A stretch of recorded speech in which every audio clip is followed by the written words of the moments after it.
하나님 말씀 요한복음 15장입니다. 요한복음 15장 5절 말씀 한 절 합독합니다. 시작. 나는 포도나무여 너희는 가지니 저가 내 안에 내가 저 안에 있으면 이 사람은 과실을 많이 맺나니 나를 떠나서는 너희가 아무것도 할 수 없음이라. 아멘. 기도드립니다. 할렐루야. 복된 시간 살아가 해주셨습니다. 영광 돌리게 해주시옵시고 부활의 아침에 하나님의 참으로 이 놀라운 은혜를 이 모든 인간들에게 내린 이 부활의 은혜를 모든 인간들이 누릴 수 있는 일에 저희들이 쓰임받도록 도구로 성령님의 도구로 쓰임받기를 간절히 바라며 하나님의 은혜가 풍성한 시간 되도록 은총 내려 주시옵소서. 감사드리옵고 예수님의 이름으로 기도드립니다. 아멘. 나는 부활이요 생명이라. 예수님 말씀하시는 요한복음에 있는 말씀, 그리고 그 예수님께서 부활하셨습니다. 부활하시고 나왔기 때문에, 예수님이 부활했기 때문에 사실은 우리가 오늘 읽는 이런 요한복음 15장에 있는 나는 참 포도나무여 내 아버지는 농부다. 나는 포도나무여 너희는 가지다. 내 안에 있으면, 저가 내 안에, 나는 포도나무에 너희는 가지니 저가 내 안에 내가 저 안에 있으면 이 사람은 과실을 많이 맺나니 나를 떠나서는 너희가 아무것도 할 수 없다. 예수님이 부활이 없더라면은 이런 성경의 내용에 이런 내용은 우리가 읽을 수도 없습니다. 이런 게 있는지조차 흔적이 없습니다. 예수님의 부활하심에 우리가 지금 이런 그 성경을 읽는다. 그러니까 우리가 성경이란 자체가 있다.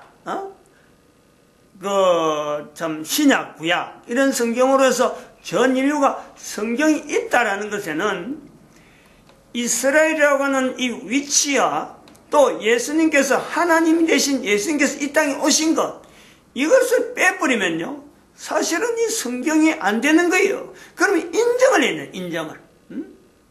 하나님이 이 땅에 오셨다.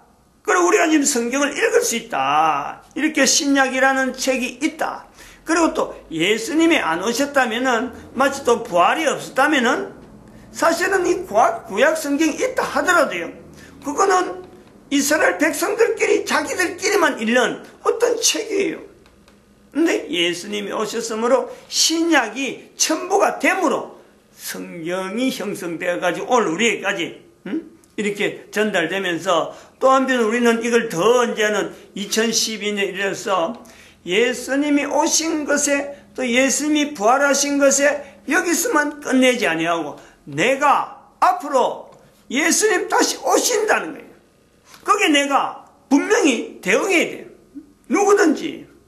그래서 어떤 자세로 대응을 할 거냐 하는 것을 살아가면서 이걸 계속적으로 연구하고 접근한다. 이 내용이 결국은 저가 내 안에 내가 저 안에 과실을 많이 맺는 것으로서 개인의 가치가 상승되어가는 하나의 과정이에요. 그래서 우리는 지금 2018년에 이 개인의 가치 상승으로 하나님 앞에 인정받는 개인의 가치가 있다. 사람들이 모른단 말이에요.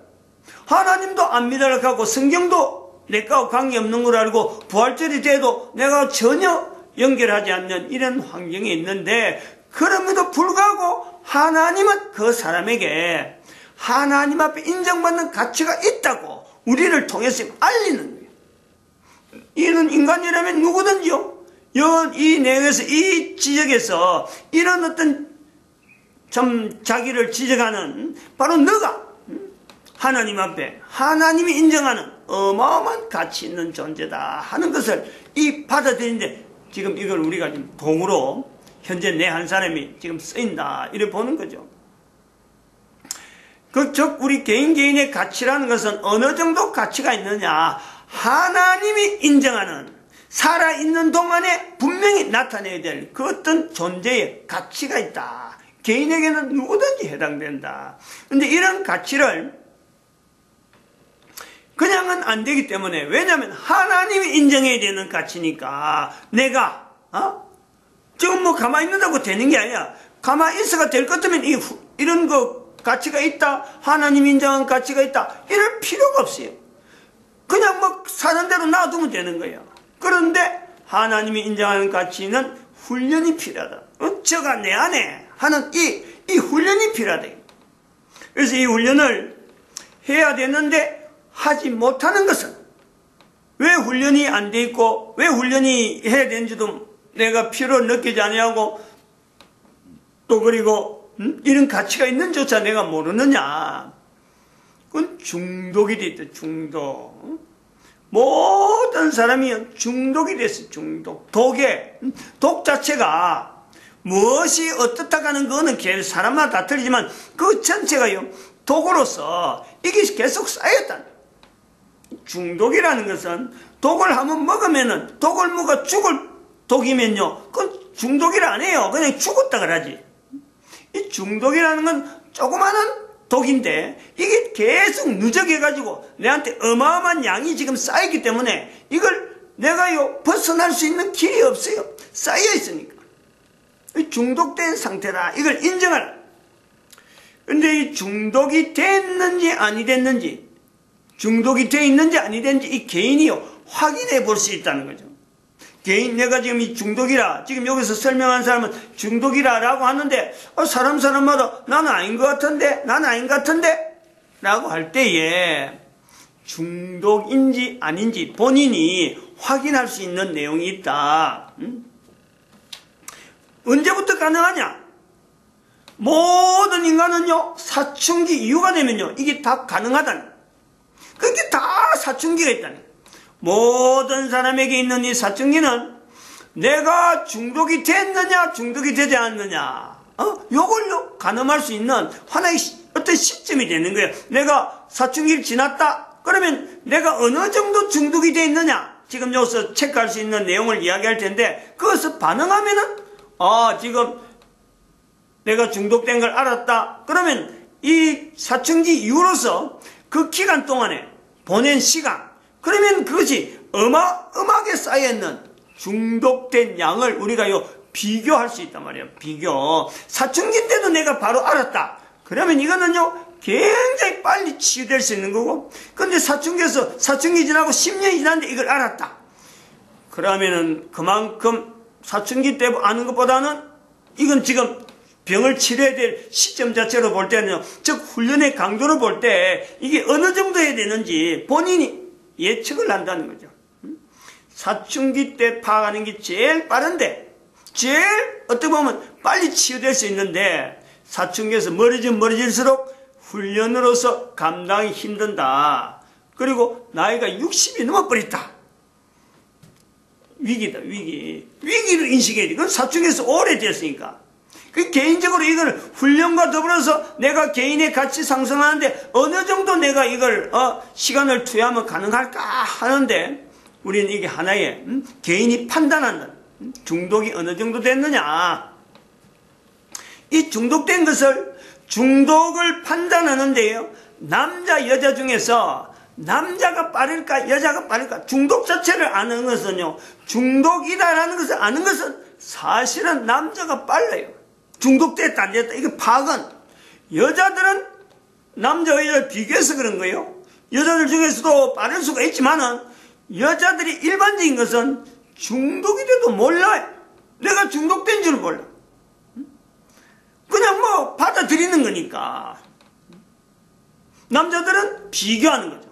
중독된 것과 중독되지 않는 상황을 비교하면서 내가 이것이 중독이다 아니다라는 것은 파악은 빠른데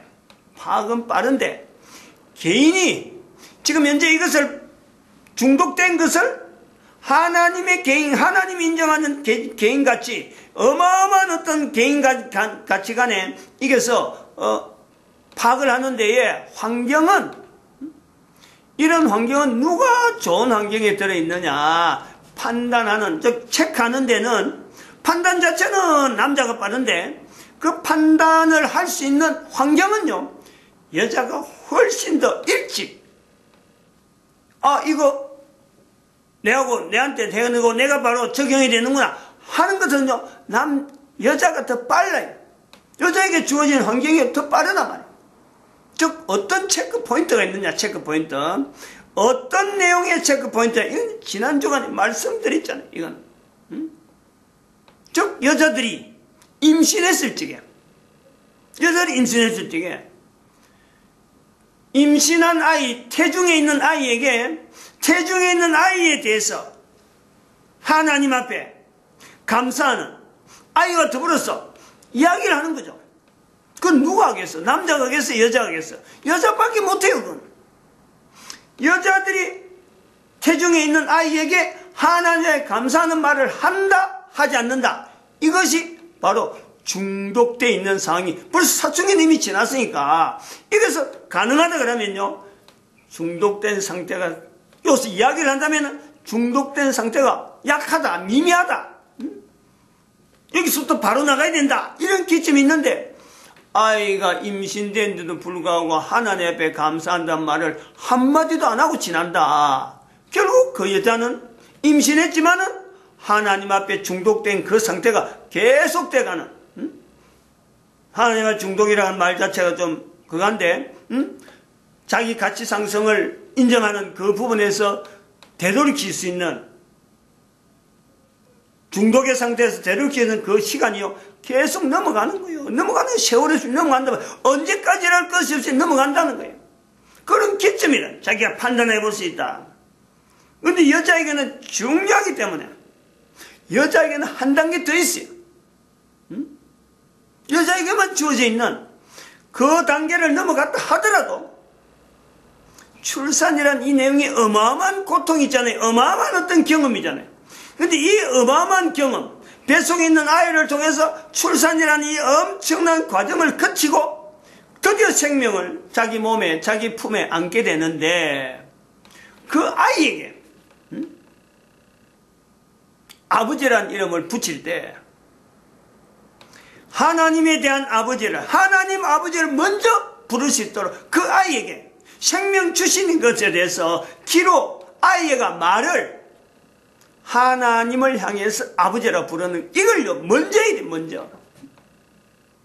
분명히 잉태된 것은 남편 되는 사람, 안 그럼 남자로부터 잉태된 것은 분명하지만은 아이의 입에서 바로 생명 주신 하나님 앞에 아버지라는 이름을 부를 수 있도록 한 번 더 기회가 주어져 있다. 여자에게, 품에 있는 아이에게 가장 먼저 말을 가르칠 적에 어떤 말을 할 수 있게 하느냐, 생명인데 자기는 엄마고 분명히 아버지가 있어야 되는데 아버지라는 관계를 연결할 적에 하나님 아버지를 연결시켜야 되는 기회가 있다.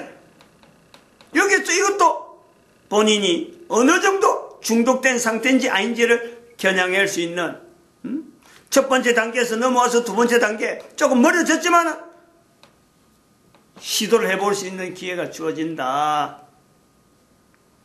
만약에 이런 첫 번째, 두 번째 엄마를 통해서 뱃속에 있을 때부터 하나님을 향해서 자기가 만드는 것에서 하나님 앞에 감사하면서 엄마와 계속 통한, 대화했던 아이였다. 근데 그 아이가 태어나서 엄마로부터 아버지라는 그 존재를 알지도 못하고 어떤 존재를 못하는데 엄마로부터 하나님을 아버지라 부를 수 있는 그런 아이였다고 하면 그 아이는요, 성경이 보장해. 성경이 그런 아이는 필연적으로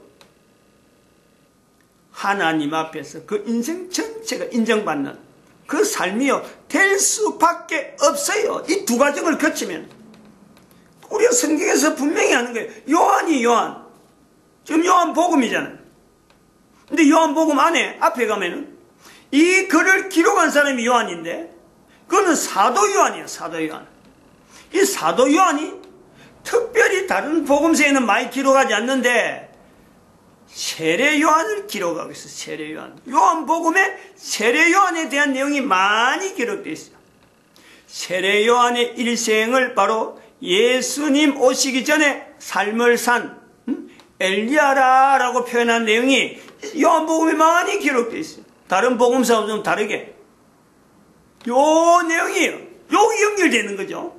세례 요한의 삶이 엄마가 엘리사벳이라 되어 있는데 엄마가 엘리사벳이라는 내용이 엄마의 삶이 예수님의 어머니 마리아에 대한 삶도 성경에 복음서에 많이 기록됐지만요, 세례 요한의 어머니에 대한 삶이요, 요한복음이 기록되어 있다니까요.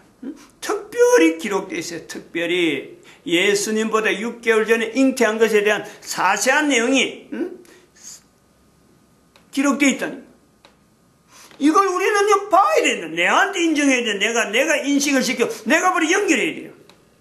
바로 이런 데서 하나님 앞에서 쓰임받는 저가 내 안에 하는 어마어마한 열매를 맺을 수 있는 한 사람의 삶이 엄마로부터 주어질 수 있는 요소가 있고, 엄마는 또한 그런 고백을 아이가 잉태되면서 통해서, 아이가 출산하는 걸 통해서 하나님과 연결시켜서 어떻게 하든지 하나님 앞에서 한 인간이 존재되는 것에서 어릴 때부터 엄마가 의도적으로 그 아이를 지향하게 될 때, 엄마는 엄마대로 하나님 앞에 쓰임받는 분명한 존재가치가 주어지는가 하면은, 아이는 아이대로 성경에 보장하는 어마어마한 위치가 있다. 내 말이 아니잖아요. 지금요, 한 사람이 지금 그냥 앉아서서 그냥 개인이 머릿속에 있는 생각을 이야기한 내용이 아니라, 전 세계 모든 사람이 읽을 수 있는 성경의 근거에 사는 이야기니까 확인을 할 수 있다. 여기에 비해서 우리가 또 봐야 될 것이, 남자들이 위기를 느껴야 돼요. 위기를. 남자가 그냥 덩그라이 그냥 남자가 아니란 말이야. 이런 부분에 남자는 그럼 언제 이걸 알게 되느냐 이게. 요거 시점. 중독이다 아니다. 어떤 상황에서 짐승이면 짐승, 안 그러면 식물이면 식물 가운데서 중독이다 중독이 아니다 이런 거 판별은요 남자들이 빨라요. 근데 본인이 하나님 앞에 쓰임받는 것에서 이게 중독이 아니다, 내가 지금 중독됐다, 이 중독이라서 이 하나님 앞에 쓰임받는 개인가치 상승이 내가 늦다, 이런 것을 인지할 수 있는 그 시점은 언제냐, 그걸 판단해 볼 수 있는 때는 언제냐, 내가 지금 얼마나 중독되어 있느냐를 보는 거죠. 얼마나 중독되어 있느냐를 보나 할 때는 제일 먼저 내가 현재 남자들이 대부분 그래요. 얼마나 중독이 심하냐, 지금 여기 이야기하는 거예요. 지금 얼마나 중독이 심하냐 할 때 남자들이 중독된 상태를 일반화시키는 거예요. 내가 남자니까, 남자로서 이거는 제 경험에 이야기하는 거예요. 여자를 보면서 여자하고 결혼하고 나서 아이를 기르는 부분에 있었어요. 대부분의 남자들은 여자라 그러면 아이는 그냥 잘 기르는 분명한, 누구보다도 아이를 잘 돌보는 그런 사람으로 중독이 돼 있어요. 중독이. 여자를. 그게 중독이라는 거예요. 벌써 이 중독 자체가 어느 정도인지를 이야기하는 거예요. 여자들은 아이를 잘 못 길러요. 여자들도 아이를 처음 만나는데, 여자라 그러면 무조건 아이를 잘 기르는 줄로 남자들이 알고 있다. 이게 바로 사람들이, 남자가 얼마나 중독되어 있느냐, 어느 정도의 보편적으로 중독되느냐. 모든 남자는 결혼하면은 아이를 기르는 것은, 여자들은 자연히 아이를 잘 기르는 줄로 그냥 아이 기르는 여자한테 맡기버려. 여자도 사실은 아이를 어떻게 기르는지 몰라고 쩔쩔매는데, 첫애 기르는 사람들 봐봐요. 얼마나 어렵게 이래야 되는 게 맞는 건지 저래야 되는 게 맞는 건지 아이를 길러보지 않아가지고, 여자들이 그래가지고 오만 요구를 말이야 남편에게 다 하는 거예요. 이래야 된다 저래야 된다, 무슨 법을 세우고, 이거는 집에 들어올 때는 어떻게 해야 되고, 아이에게 접근할 때는 어떻게 해야 되고, 전혀 관심을 가지지 않던 여러 가지 육아에 대한 내용을 임신에서부터 아니면 결혼에 대해서 이렇게 할 때 그때서 비로소 알게 된 그 지식 가지고 여러 가지를 갖고 자기 나름대로 정리해놓은 거 가지고 하는데, 막상 또 출산하게 되면 임신한 데부터 시작해서 출산한 데 자기 몸이 변화되는데, 그런 변화를 처음으로 만나보는데 어떻게 대처해야 되는지, 이게 병인지 병이 아닌지, 이상한 몸에 이상한 정세가 있으면 이게 병원에 가서 뭔가 진단을 받아도 그 진단을 그대로 따라가야 되는지 말아야 되는지 그 노심초사한 건요 남자들이 몰라요. 그런데 이런 중독된 상태를 아하 여자들이 아이를 기르는 것이 전문이 아니구나 하는 것을 언제 아느냐. 자기 아들이나 자기 딸이 첫 아이 남자가 남자들이 있는 또 첫 애는 잘 몰라요. 첫 딸이 이 딸 가진 부모가 그래서 좋은 거예요. 딸 가진 부모, 딸 가진 딸이 아이를 출산할 때 출산한 이야기를 갖고 아이를 육아를 할 때 그때서 비로소 눈이 떠있는 객관적으로 보는 거예요. 자기 아내는 아이를 잘 기르는 줄 알았는데 딸이 아이를 기르는 거 보고 그거 따라서 엄마가 덩달아서 자기 아내였던 엄마가 덩달아서 쩔쩔 매는 거 보면서 아하 그동안에 아이를 잘 기르는 줄 알았는데 이게 내가 잘못 알았구나. 그때서 안단 말이야. 그때서. 그건 내 경험이에요. 내가 첫 딸에 출산하고 나서 아이 기르는데 우리 사모 가서 하는 거 보고는 그때서 비로소 내가 잘못 알았구나. 내가 그렇게 생각하는 거죠. 그 뒤부터는 아이를 기르는데 더 관심이 가는 거예요. 더 남자가 할 일이 뭔가 찾아가지고 신경을 써지는 거죠. 이 착각이래, 착각. 이 중독이라는 게. 그러니까 아까 말씀했지만 지금 중독이라고 하는 이 내용이 그냥 단순하게 넘어갈 내용이 아니에요. 우리 가정에서 누구나 가지고 있는 아이의 출산 부분하고 다 관계 있는 이 내용이 한 가정에 어떤 안녕이면 안녕, 또 그 가정을 품고 있는 사회, 단체, 안녕이면 안녕, 어떤 발전, 보장이 그로 말미암아 주어진 개인이 하나님 앞에서 주어지는 그 삶이 얼마나 힘있는 삶이 되느냐. 한 가정이 그 사회에서 얼마나 기여를 할 수 있는 어떤 사회 안에서 어떤 위치가 있느냐. 또 그 사회가 이스라엘을 두고 이야기할 적에 세례요한같이 예수님 오실 적에 분명한 한 사람의 예언된 한 사람의 발자국이 있었기 때문에 사실은 오늘날 이스라엘이 전 세계 2000년이 지날 때 가면 전 세계 가운데요 이스라엘 자리가 여전히 존재되어지는 그걸 우리가 연결해 볼 수 있다. 인류 전체의 평안, 인류 전체 나아가는 길을 왜 인류가 이래 되느냐, 왜 우리가 이렇게 못 사느냐, 왜 우리 국가는 우리 단체는 이렇게 힘이 없느냐. 절대 딴 데서 보면 안 돼요. 내 개인에서 봐야 돼. 내 개인. 한 개인이 내가 지금 현재 있는데 하나님 앞에서 내가 얼마나 인정받는 삶에서 한 사람은 내가 현재 걸어가고 있느냐. 이걸 비교해 봐야 돼요. 거기에 따라서 내가 지금 기르고 있는 자녀들이 나는 이런 시각을 가지고 얼마나 자녀에게 계속적으로 접근했느냐. 특별히 남자들이 이제는 할아버지에 걸었는데 할아버지 되는 시기가 거의 대부분 이제는 나이가 들어서요. 지금 애들이 결혼을 안 해가지고 자꾸 늦어지니까 옛날에는 일찍 결혼해갖고 일찍 아이를 낳으니까 할아버지 돼갖고 아까처럼 자기 첫 딸이 이제 출산한 내용이요. 어쩌면 50대도 할 수 있어요. 50대. 아버지가 50대에 이거 내가 잘못 알았구나. 그래서 막 돌이킬 수 있는 기회가 있는데 지금은 결혼을 안 하잖아요. 그러니까 남자가 60이 넘어가서 한참 지나서 아이 출산을 본다. 그러면 그 남자의 어떤 인생의 전반적인 가치에서요. 하나되 인정받는 삶을 훈련하기에는 이미 지나버렸어. 훈련이 불가능한 시기가 다가오는 게 60이라. 그러므로 이런 내용이 설명이 이런 구두상으로 나타날 때에 이런 내용을 듣고 빨리 적용해야 돼. 빨리. 지금까지 몰랐다면 다시 한 번 더 가정에 아이를 출산할 때, 아이를 임신할 때 얼마나 했느냐? 아이를 출산해서 아이에게 하나님에 대해서 얼마나 부르게 했느냐?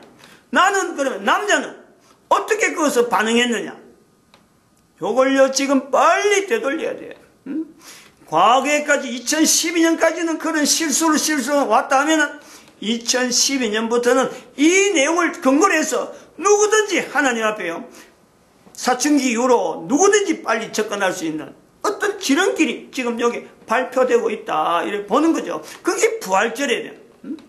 부활주일이니까 이런 어떤 귀한 내용들이 연결되어져서 하나님의 섭리 가운데 선포되는 거 아닌가. 부활에 이 내용에 부활 아침에 같이 개인이 부활절을 통해서 이런 내용을 적용해서 자기의 삶을 어떻게 변화시켰다. 그것을 연도로 몇 년도에 부활주일을 연결해서 내가 이런 내용에 대해서 내 삶을 바꾸겠다.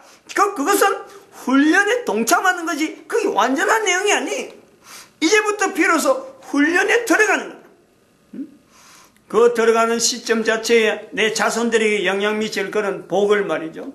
대대로 받아 누린 것이 바로 내 자손들이 이제부터는 이미 오신 예수님에서 앞선 사람이 있지만은 앞으로 예수님 다시 오실 때 예수님이 오시는 그 자리에 우리 자손들이, 내 자손들이, 나로 말미암아 존재되어진 내 자손들이 예수님을 주라 하는데 무릎 꿇고 주라 하는데요. 세례 요한의 자리처럼 있을 수가 있다. 이 복을 받아 누리기를 소망하는 그런 걸음이 되어야 됩니다. 기도드립니다. 할렐루야. 함께